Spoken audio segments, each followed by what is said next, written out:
Welcome back to my channel. In this video I'll be showing you how to make an authentic kofta curry recipe. Check out the description box below for the full measurements and ingredient list.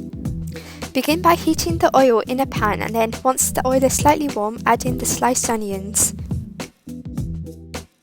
You then want to soften the onions on a high heat for around 2 minutes, and then you want to add in the salt. You can adjust this according to your taste. Give this a good mix. And then you want to continue to cook the onions on a high heat, making sure to stir occasionally until the onions reach a light golden brown colour. Once golden, you then want to add in the cumin seeds and mix these in really well. Make sure not to add these in too early as they will burn. And then you want to cook the onions until they reach a nice golden brown colour. Once the onions turn brown, I'm just going to add in the garlic cloves and cook for a further few minutes. So after about 25 minutes of cooking the onions on a high heat, the onions should look like this. You then want to add in the boiled water and give this a really good mix. You then want to cover and simmer this for about 30 minutes on a very low heat. Meanwhile, you want to make the meatballs. For this, add in garlic powder, salt, coriander, black pepper, chili powder and garam masala, and add all these spices into the mince. I'm then adding in gram flour, which I've roasted in a pan just for a few minutes, and then I'm going to add in the 1 beaten egg. Using your hands, you then want to knead these ingredients into the mince really well. When kneading, make sure to apply a bit of pressure as you want the spices to be mixed into the mince really well. To make the meatballs, grab a small amount of mince and form it into a tight meatball. You can do this by passing this through your hands and squeezing it. If you don't pack the meatball tightly, it can break easily. You then want to roll it between your palms to create an even and smooth meatball. This will also ensure it doesn't break or form any cracks whilst cooking. You can also create any size meatball, it's just if you're making this for the first time, it's easier to make small ones as they're easier to cook with. And then you just want to repeat the same process until you've used all the mince up. I've made about 35 out of 1 kg. Once you've made all the meatballs, just leave aside or place in the fridge. I'm now going to uncover the onions, and on a high heat I'm going to start to evaporate all the water from the onions. After about 2 minutes, I'm going to add in the grated ginger and mix this in really well.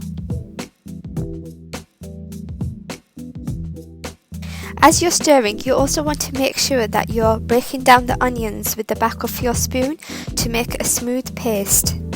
Once all the water has evaporated and you begin to see the oil appear like this, you know the onions are done. And then I'm going to add in chili powder, or you can also use Basaar mix, and then I'm also going to add in the chopped tomato. You want to mix this in really well, and you can also turn down the heat at this point, otherwise the onions will start to burn, and then you want to cook until the tomatoes have broken down.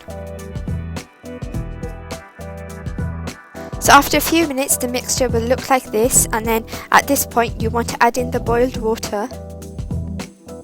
Mix really well, and then we're going to use this sauce to cook the meatballs in. You can start adding the meatballs in straight away one by one, making sure that you've left enough space between them so they're not sticking to each other.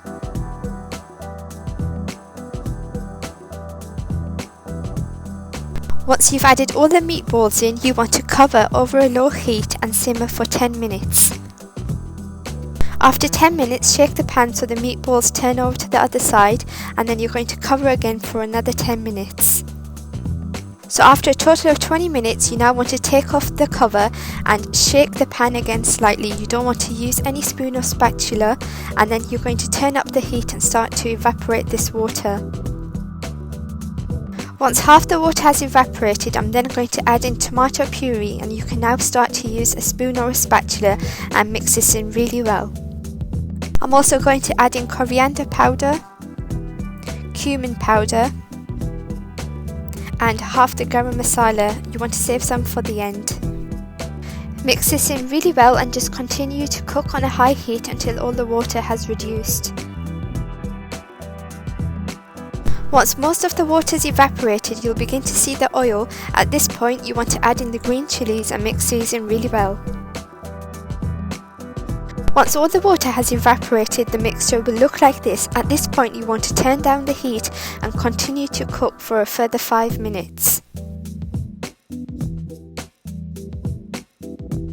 For the gravy, you then want to add in the boiled water at this point, and then just give this a really good mix and keep the heat on high because you want the water to come to a boil again. Once boiling, leave on a high heat for the gravy to cook for about 10 minutes. After 10 minutes, you want to cover and simmer the mixture for about 30 minutes or until your desired thickness. You then want to uncover and finish off with some freshly chopped coriander and the rest of the garam masala. Mix really well and then turn off the heat. If you prefer a thicker gravy, you can cook this mixture for slightly longer. If you like this video, make sure to like, comment and subscribe to my channel. Make sure to press that bell notification so you can be the first to be notified about all my upcoming recipes. Make sure to also follow me over my official Instagram page, Fooditives. The link is in the description box below where I upload all my written recipes. Thank you for watching and I'll see you in my next video.